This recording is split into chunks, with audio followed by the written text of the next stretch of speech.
Olá, seja bem-vindo ao meu testemunho.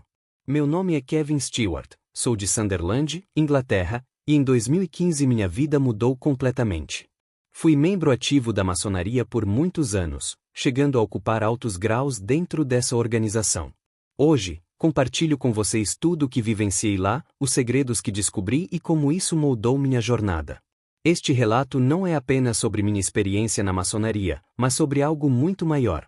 O dia em que morri, fui ao inferno, e tive a oportunidade de voltar à vida. Foi nesse momento que conheci Jesus como meu único e suficiente Salvador e me rendi completamente aos seus pés. Se você acredita no poder de uma história transformadora, já deixe o seu like e compartilhe com alguém que precisa ouvir esse testemunho de fé e redenção. Que Deus fale ao seu coração por meio dessa mensagem. Sou ex-maçom que chegou ao penúltimo nível da maçonaria. Apesar dos bens físicos que eu tinha, não alcançava todas as mulheres que eu desejava. Eu buscava mulheres de berço rico, mas elas não se importavam com aquilo que eu possuía. Essas mulheres detinham muito dinheiro. Eu realizava rituais de magia para elas me desejarem. E todas que eu fiz encantos se apaixonaram por mim. Apenas uma mulher que não se interessou por mim, a Susan. Os meus feitiços jamais a atingiam. Quanto mais lançava encantos de paixão, mais ela se distanciava de mim. O Espírito Santo que estava na vida dela rejeitava a vida que eu levava. Ela é uma cristã zelosa e possuía imunidade contra os meus encantos. Ela observava o meu semblante e não queria se aproximar de tão envolto nas trevas que eu vivia. Ela desconhecia minha vida, nem sabia que eu era maçom. Mas a luz que guiava sua vida não harmonizava com as sombras da minha. Apenas conquistei Susan quando me tornei um servo de Deus. Ela ignorava minha conversão e viu a luz do Espírito Santo em mim, então se aproximou. Eu já tinha renunciado tudo e se consagrava todos os dias. Fazia jejuns pela manhã se preparando para o ministério. Susan reconheceu a presença divina em minha vida, e hoje somos casados, felizes, e seguimos crescendo juntos na graça. Vou compartilhar minha trajetória até encontrar Jesus. Vivi na Inglaterra, integrei a maçonaria escocesa e me relacionei com figuras de destaque como políticos, magistrados, médicos, advogados e empresários. Era um maçom que praticava rituais obscuros. Realizava reuniões dentro do templo maçônico, invocando Satanás para transmitir informações. Um espírito maligno possuía alguém dentro do templo e trazia mensagens das trevas. Políticos de partidos opostos frequentavam o mesmo local, e aquele espírito ordenava que não se enfrentassem, pois qualquer vencedor estaria sob comando das forças malignas. O demônio prometia poder e riqueza para os políticos que servissem às trevas. Sua primeira mensagem era doutrinar universitários e acadêmicos, formando grupos rebeldes a serviço de intenções perversas dentro das instituições. Hoje, existem muitas faculdades de parapsicologia, biogenética e outras que contradizem a Bíblia. A segunda orientação era manipular crianças e jovens por meio do material escolar, distorcendo a verdade sobre a criação do mundo e a origem da humanidade. Os livros de ciência excluem Deus como Criador do universo, e nenhum livro de história menciona Jesus. Reis, imperadores e líderes são lembrados, mas o nome de Jesus é omitido. A escola tornou-se uma ferramenta de Satanás para influenciar seu filho. A Bíblia enfatiza que a responsabilidade de educar os filhos é dos pais, e não de terceiros. Desde Moisés, os pais ensinavam as leis. Quando Samuel nasceu, foi levado para ser instruído no templo. Satanás alterou isso, retirando o poder da educação dos pais e templos e transferindo às escolas. Você ensina seu filho sobre Deus, mas a escola ensina que o mundo não teve um Criador. Você o educa sobre sua linhagem de Adão, enquanto a escola prega que ele descende do macaco. E o seu filho ainda é influenciado pelo filho do injusto que estuda com ele, transmitindo hábitos e condutas pecaminosas. Em países da América Latina, as escolas têm os programas de aprendizado para todos, onde filhos de bruxos, homicidas, gatunos, bêbados são forçados a estudar juntos. Todas essas categorias de pessoas têm filhos que estudam na mesma instituição dos filhos dos cristãos. Eu não estou incluindo esses jovens, mas trato do perigo que um filho de cristão enfrenta em escolas liberais que oferecem vagas a todos. Tenho observado filhos de cristãos sendo desvirtuados pelos filhos dos injustos. Os pais instruem os seus filhos no caminho de Jesus, mas ao colocá-los na escola, os seus filhos esquecem-se das lições dos seus pais e se tornam diferentes. Essa é a estratégia de Satanás: misturar as crianças cristãs com as ímpias para corrompê-las. Além disso, algumas matérias escolares corrompem a mente, e novos descrentes surgem. Aqueles que têm recursos financeiros nunca colocam o seu filho em escolas públicas que aceitam qualquer tipo de criança. Há escolas na América Latina que aceitam crianças que já foram detidas por cometer delitos. Deus me deu condições de matricular o meu filho em uma escola evangélica. E se essa escola não atender à obrigação de ensinar o meu filho na palavra, eu o retirarei e pagarei um tutor para instruí-lo em casa. Isso é o que chamo de proteção da família. Quem não tem condições, ore a Deus, acompanhe o seu filho nos estudos e vigie-o, porque a escola faz parte do sistema educacional de Satanás. Eu estava na loja maçônica e um espírito maligno possuiu uma pessoa. Havia na loja proprietários de emissoras. O diabo falou por meio daquela pessoa, dizendo: manipulem as manchetes dos jornais, deixem as pessoas desinformadas sobre a realidade do mundo. Enganem esse povo, relatem mentiras e moldem as ideias das pessoas. Convençam-nas a acreditar nos jornais. Coloquem notícias criminalistas que abordem crueldades, mortes e assaltos. As crianças e adolescentes crescerão ouvindo essas notícias e sentirão vontade de praticar os crimes mais tarde. Até mesmo os adultos que assistem a esses programas, e já enfrentam diversos problemas em suas vidas, perdem o gosto por suas situações. Quando eles assistem aos programas criminalistas, são influenciados a repetir os mesmos atos. Eles pensam que nada têm a perder e cogitam cometer os mesmos crimes das manchetes. Somos nós que inserimos pensamentos em suas mentes. Induzimos-los a agir assim quando consomem as nossas notícias. Os crimes no mundo têm aumentado devido às manchetes. Temos dado várias ideias de como eliminar alguém. Temos ensinado a despedaçar, golpear, disparar, ocultar os corpos e enterrá-los para esconder o delito. Tudo isso as nossas manchetes ensinam, e isso tem se multiplicado no mundo. Temos disseminado ideias de suicídio, marido tirar a vida da esposa, mãe eliminar o filho, irmão contra irmão, e filhos contra pais, tudo por meio das notícias. Isso tudo é o que nossos programas ensinam, e as mentes fragilizadas executam, porque assumimos o controle mental sobre elas. A manchete é a escola do mal, assim como filmes, animações e seriados. Cada um deles propaga um tipo de pecado, como feitiçaria, furto, imoralidade, vícios, degradação e morte. Todo cristão que consome notícias não possui força contra nós, e a sua alma nos pertence. O espírito maligno falou aos donos de revistas populares que são vendidas em bancas. Ele disse: promovam tendências de roupas para incentivar as compras, falem das nossas invenções. Exaltem o sexo, promovendo depravações. Contratem modelos e atrizes para posarem sem roupa.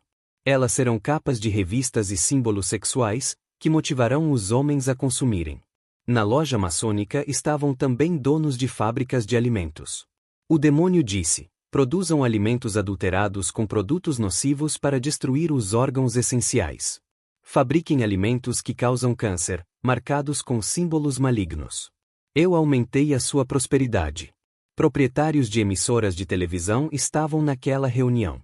O espírito maligno pediu que multiplicassem os filmes, novelas, séries, animações e programas com sexo, infidelidade, homicídios, violência, drogas, homossexualidade e feitiçaria. Em troca, o demônio prometeu aumentar a audiência desses canais. O plano de Satanás é destruir toda a humanidade e a igreja por meio da televisão. Os pastores que fazem programas na televisão são maçons. Eles estavam naquela reunião maçônica. O espírito maligno pediu que esses pastores criassem novos movimentos sobrenaturais, novas doutrinas teológicas e seminários inovadores. Todos ali firmaram um pacto de aliança para cumprir o que Satanás queria. Os pastores recebiam milhões de libras esterlinas da fraternidade para financiarem os projetos diabólicos nas igrejas. Eu era próximo desses pastores antes da minha conversão. Esses pastores visitavam igrejas menores e ofereciam promessas de tornar aqueles pastores locais famosos e reconhecidos.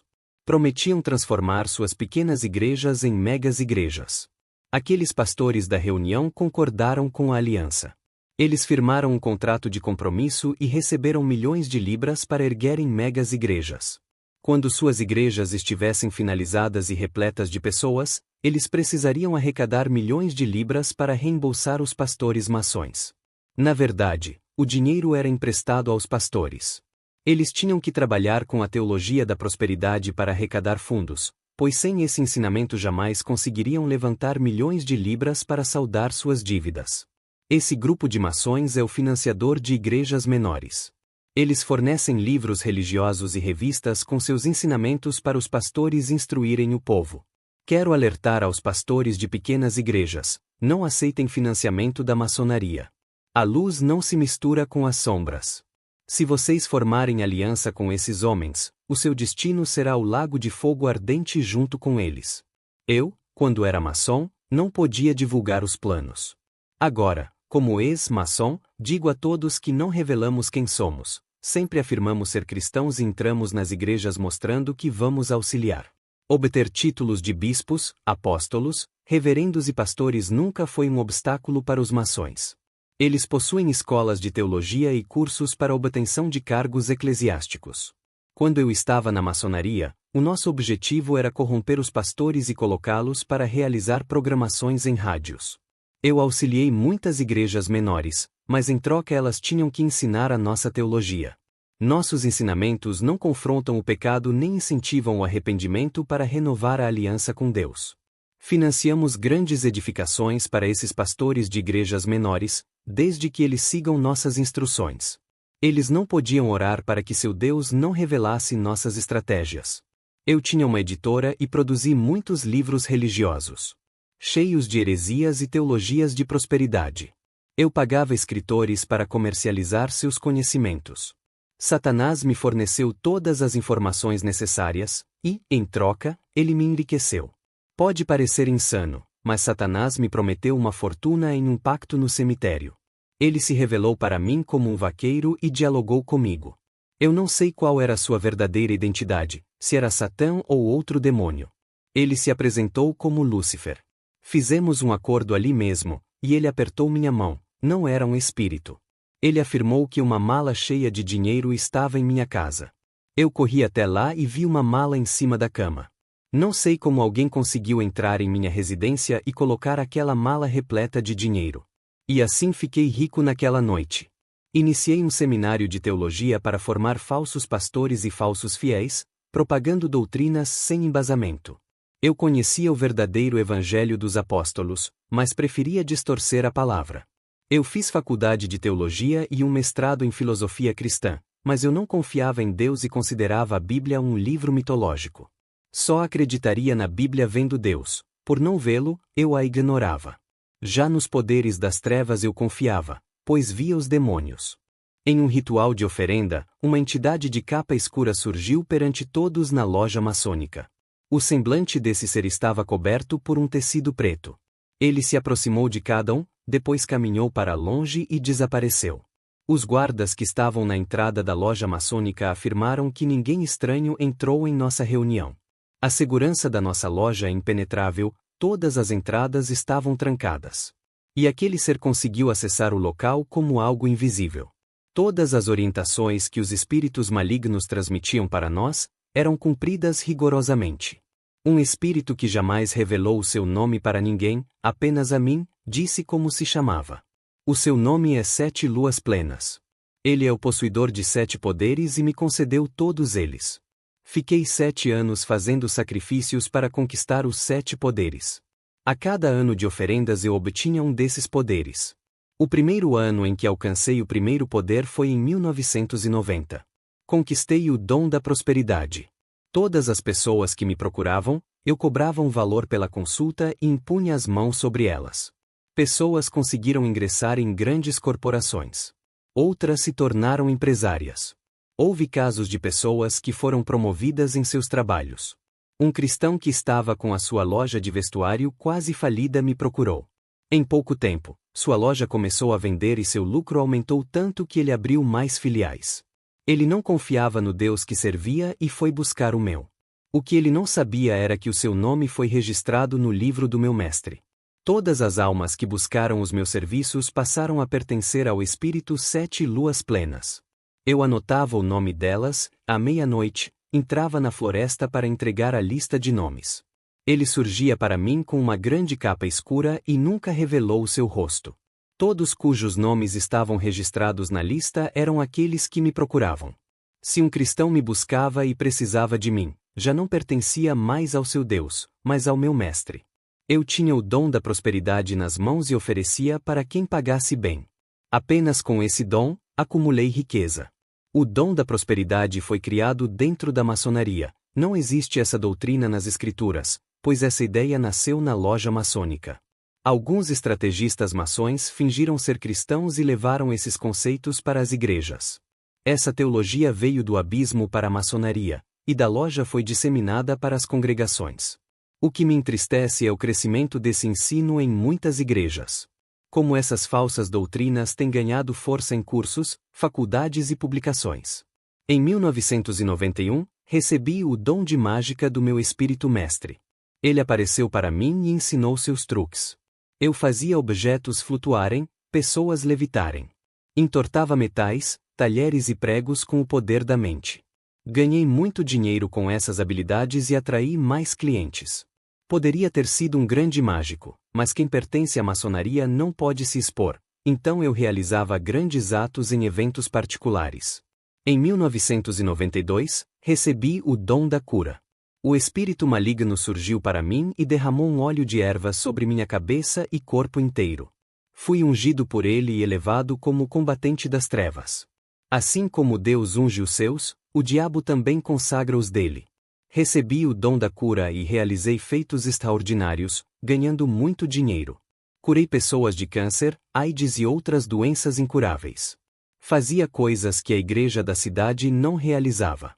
Os enfermos saíam das igrejas e vinham até mim. Eu os libertava de todos os males. Eu cobrava para restaurar suas saúdes.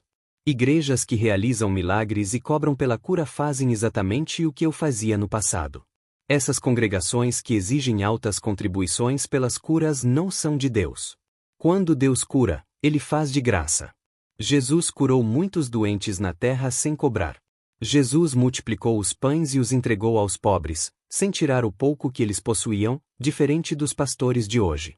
Em 1993, recebi o dom de consagrar. Eu podia anunciar sorte no matrimônio, namoro, compromisso, finanças e outras áreas. Mas não funcionava apenas com palavras proferidas. O demônio me instruiu que esse dom só teria efeito se a pessoa portasse um artefato simbólico. Os artefatos incluíam flores, sabonetes, águas, sal, itens que eu abençoava e podia vender. As pessoas que adquiriam os meus objetos recebiam as palavras de sorte e conseguiam tudo. Depois vinham até mim para contar os resultados que tiveram em suas vidas. O que me entristece é ver que existem igrejas que usam artefatos sagrados, exatamente como eu fazia antes. Esses itens com que eu trabalhava eram canais do mal. Cada pessoa que mantinha um dos meus objetos carregava consigo hordas de demônios. Elas até experimentavam sorte na vida, mas tudo servia para a destruição de suas almas. Em 1994, recebi o dom de amaldiçoar. E todos aqueles que me confrontavam eu lançava maldições. Algumas pessoas perderam tudo. Outras foram dispensadas de seus trabalhos. Até mesmo cristãos que não possuíam o selo do Espírito Santo eram atingidos pelas minhas maldições. Hoje existem líderes religiosos que amaldiçoam seus seguidores. Em 1995, recebi o dom de prever. O demônio surgiu para mim e tocou em minha testa, causando uma dor intensa na cabeça. Ele disse que o terceiro olho estava se abrindo em minha mente. Com essa visão, eu seria capaz de ler o futuro. Depois de adquirir esse dom, eu sabia tudo o que acontecia na vida de cada pessoa. Tinha o dom de clarividência e enxergava cenas de destruição que o próprio diabo criava para me enganar.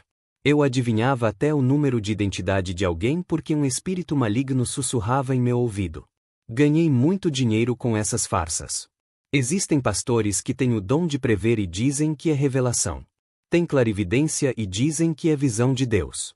A clarividência só mostra aquilo que o diabo quer. Ele cria ilusões visuais com imagens falsas. Eu proferia profecias e o diabo tinha que cumpri-las.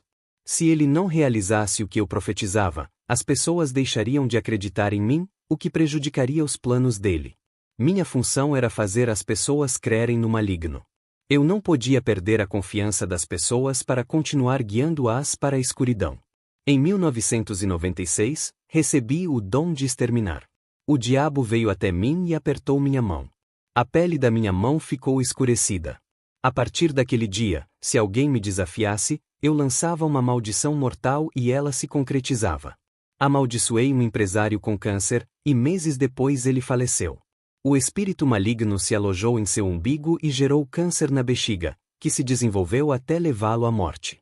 Um jovem ateu me desafiou, dizendo que não acreditava nos meus poderes. Amaldiçoei-o para morrer em um acidente de trânsito. Ele estava caminhando na rua quando, de repente, se lançou na frente de um carro e morreu. O demônio o empurrou para o veículo. Assim, em 7 anos, recebi os 7 dons do diabo. Eu e os maçons criamos algumas doutrinas desconhecidas que usavam o nome de Jesus para confundir as pessoas. Ninguém dessas doutrinas servia a Jesus, elas existiam para enganar. Tudo isso era uma ordem dos demônios. Até que um dia, Deus se cansou de minhas maldades e usou um servo seu para me confrontar. Ele disse: Homem, se não se arrepender de todas as suas iniquidades, algo terrível irá lhe ocorrer. Eu não dei crédito, zombei daquele homem simples. 3 dias depois, senti fortes dores no peito. Passei por um médico e fui diagnosticado com pericardite. Minha saúde sempre foi excelente, mas agora eu sofria de inflamação no coração. Em uma sexta-feira à noite, estava deitado e senti dores intensas no peito. Lembrei-me das palavras daquele cristão e comecei a pensar em Deus. Implorei que ele não me deixasse morrer. Tive medo de perder minha riqueza. Eu era casado e não tinha filhos. Nunca acreditei em Deus, mas naquele momento, tive fé. Pedi misericórdia e me dispus a abandonar o ocultismo. Aquela dor no peito intensificou, levando-me a um desmaio completo. Tudo parou, até os órgãos vitais deixaram de funcionar. Eu não tinha nenhum sinal de vida, e o meu espírito pairava próximo ao corpo. Ele era o que sustentava a vida em meu corpo, mas ao ser retirado, o corpo caiu inerte. Uma luz desceu do céu, parecendo uma grande estrela, e parou ao meu lado. Era o anjo de Deus. Como ele brilhava intensamente, imagine a glória de Jesus. O anjo disse: Deus ouviu o seu clamor por misericórdia e a sua promessa de abandonar o ocultismo. Isso aconteceu no ano de 2015, quando tive esse arrebatamento. O anjo continuou: Venha comigo, e me guiou por um caminho extenso.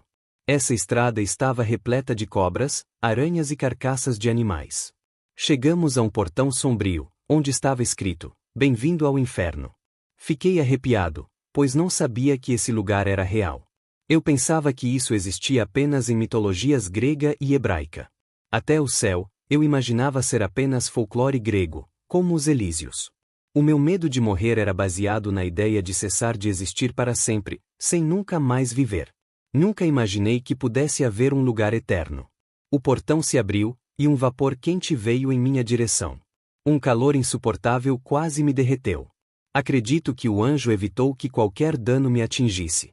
Sua presença impediu que os efeitos do calor me afetassem. A primeira pessoa que vi no inferno foi Albert Pike, um dos satanistas conhecidos, que também esteve na maçonaria. Eu vi o ator Noriyuki Pet Morita sendo atormentado por demônios, assim como o ator James Avery, que sofria terrivelmente. Os demônios os esmagavam e arrancavam suas peles. Vi também o ator Patrick Swayze em grande agonia. O fogo o consumia, e os demônios o torturavam sem cessar. Vi cantores de rock em tormento. O baixista Paul Gray tocava enquanto seus dedos explodiam. As carnes de seu corpo caíam, e ele continuava tocando com o que restava. O guitarrista Gary Moore passava pelos mesmos sofrimentos terríveis. Vi também o cantor Joey Ramone, que cantava até suas cordas vocais se romperem. Ele já não tinha mais voz, apenas um som agudo saía de sua boca. Esse ciclo continuará eternamente. Fui levado a outra área e vi demônios realizando reuniões sobre política. Eles planejavam colocar no poder governantes que fizeram pactos com eles. Os demônios utilizam homens ricos e influentes para executar seus planos e controlar o mundo. Esses indivíduos de grande influência política obedecem aos comandos dos demônios. Cristãos que desejam entrar na política devem ter cuidado. Os demônios já ocupam o poder. Eles usam políticos para legalizar o aborto, o casamento entre pessoas do mesmo sexo, a liberação de drogas e outras práticas que afrontam a lei divina. Tudo no inferno é meticulosamente planejado em reuniões para destruir a humanidade. Embora as Escrituras afirmem que Deus instituiu as autoridades governamentais e que o poder desses governantes vem de Deus, muitos têm usado essa autoridade para servir às trevas e oprimir o povo. Deus deu poder aos políticos, mas cabe a eles decidir se usarão para o bem ou para o mal. Muitos se vendem ao diabo por meio de pactos. Satanás é o príncipe deste mundo e concede o seu reino a quem ele desejar, pois o mundo está sob o domínio do maligno. Vi alimentos sendo manipulados com substâncias químicas que tornam homens e mulheres estéreis. Essas substâncias alteram os hormônios e afetam a fertilidade. No inferno, observei multidões de evangélicos. Nunca havia visto tantos cristãos reunidos em um único lugar. A primeira categoria de evangélicos que o anjo me mostrou era composta por cristãos sem domínio próprio. Eles não tinham princípios de vida e seduziam mulheres comprometidas. Esses cristãos eram maliciosos, corrompiam mulheres da igreja e formavam a primeira categoria. Eram libertinos, imorais, semeadores de má reputação e obstáculos espirituais. Fomos então a segunda categoria de cristãos. Estes eram violentos, não aceitavam ser repreendidos pelos seus erros, desrespeitavam seus líderes religiosos e se tornavam inimigos daqueles que discordavam de seu estilo de vida. O anjo me conduziu à terceira categoria de cristãos. Estes eram impuros, com pensamentos devassos e corações repletos de lascívia. Na quarta categoria, eu vi os profanadores que desonraram o que é sagrado. Misturaram o que é santo com as práticas mundanas. Contaminaram a pureza dos cultos com heresias e introduziram abominações na casa de Deus. Profanaram o altar, macularam a santidade da liturgia. Chegamos à quinta categoria de cristãos. Estes eram gananciosos pelos bens materiais para satisfazerem seus desejos. Faziam de tudo para alcançar o que queriam, mesmo que isso prejudicasse outras pessoas. Inventaram mentiras para tomar vagas de emprego. Espalharam calúnias para obterem vantagens ou promoções. Eram egoístas, com amor excessivo por si mesmos. Não se preocupavam com ninguém, apenas consigo próprios.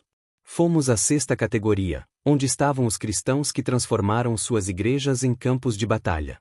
Promoveram divisões, discordaram dos ensinamentos de santidade do pastor. Criaram grupos para atacar a igreja e fomentaram conflitos. Viviam distantes dos irmãos santos que obedecem à palavra de Deus. Na sétima categoria estavam os cristãos que ambicionavam posições de liderança na igreja, a ponto de querer prejudicar os outros. Alguns desejavam tirar o pastor do cargo por inveja.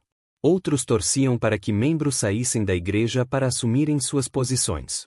Fomos à oitava categoria, composta por cristãos desonestos. Eles falsificavam documentos, enganavam pessoas nos negócios e tiravam vantagens.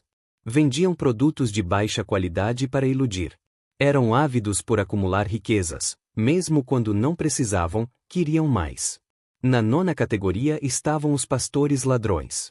Eles desviaram recursos em segredo, transferindo grandes somas para suas próprias contas.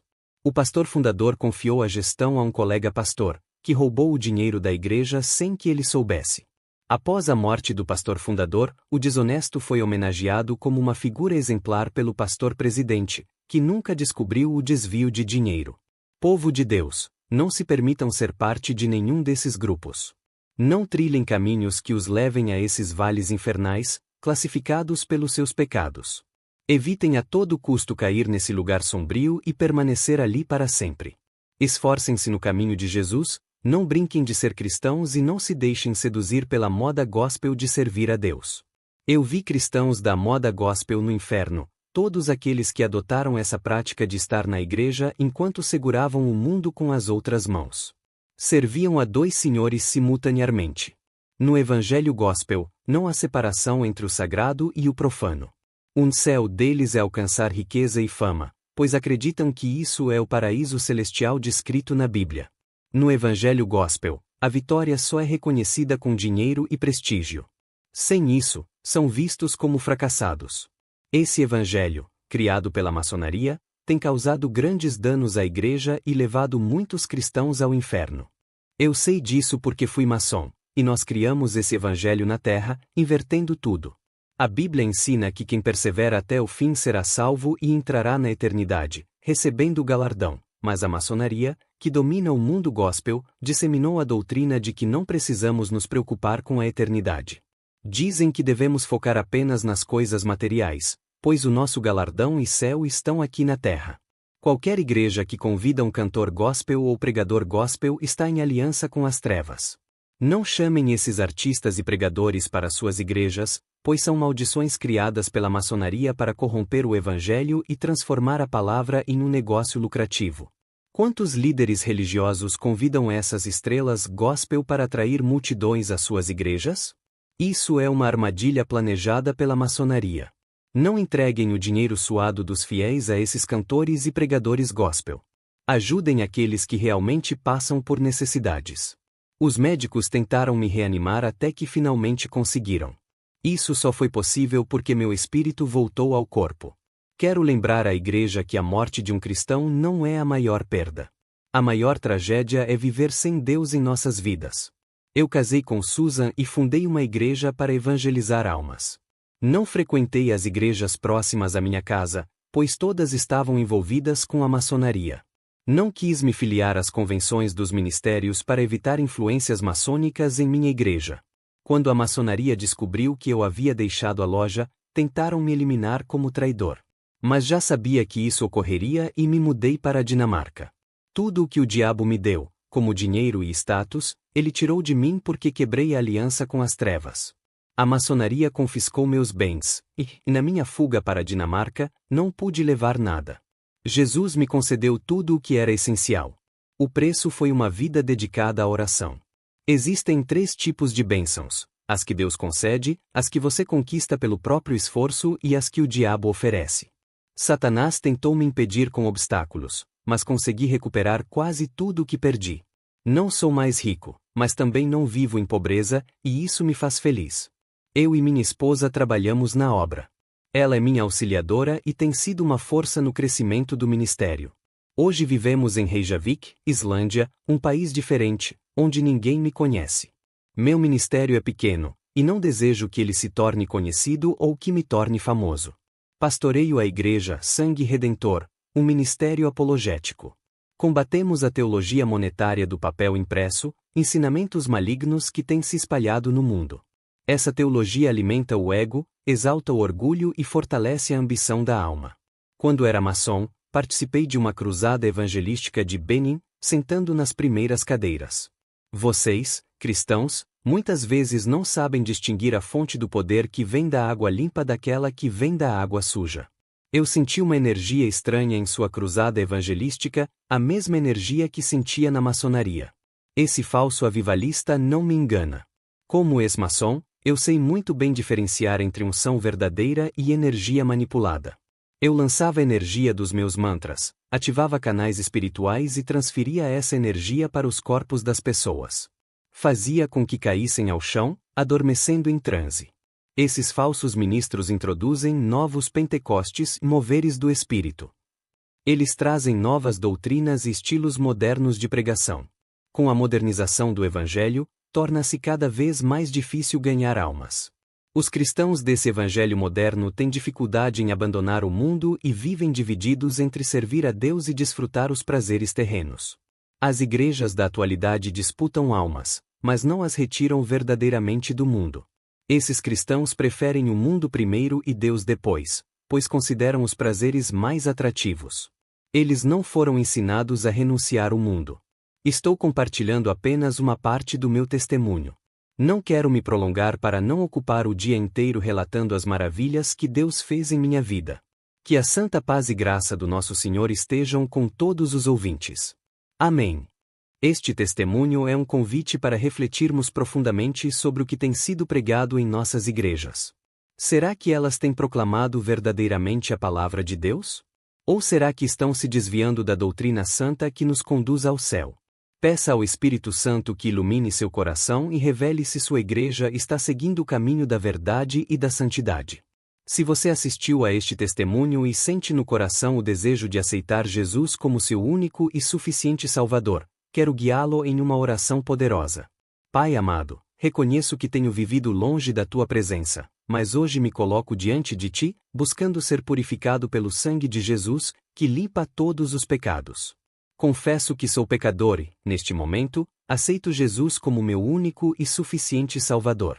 Escreve meu nome no livro da vida e guia os meus passos a partir de agora. Em nome de Jesus, amém. Se você fez essa oração comigo, deixe nos comentários sua decisão de entregar sua vida a Cristo e procure uma igreja que pregue fielmente a palavra de Deus e seja dirigida pelo Espírito Santo. Neste canal, temos outros vídeos que podem edificar sua vida. Dê uma olhada no conteúdo disponível e permita que Deus continue falando com você. Que Deus te abençoe abundantemente. Amém.